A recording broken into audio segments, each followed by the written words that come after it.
ঘন জঙ্গলের মাঝখান দিয়ে এরকম একটা রাস্তা দেখতে পাচ্ছেন, দুই ধারে শালবন ভরা। খুবই মনোমুগ্ধকর একটা দৃশ্য। এখান দিয়ে আমরা যাচ্ছি একটা পর্যটন এরিয়াতে, এবং সেটা হচ্ছে একটা পিকনিক স্পট এবং সমতল ভূমি থেকে অনেক উচ্চতায় অবস্থিত। সেখানেই যাচ্ছি, যে দুই ধারে মানুষ রয়েছে। অনেকক্ষণ পর পর একটা দুইটা মানুষ পাওয়া যায়। ঘন জঙ্গল বললেই চলে, ঘন বন জঙ্গল, সুন্দর, আবার খুবই সুন্দর, মনোমুগ্ধকর। দুই ধারে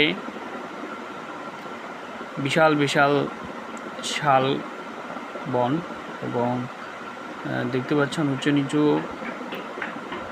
রাস্তাটা, অনেক উঁচু অনেক নিচু রাস্তা।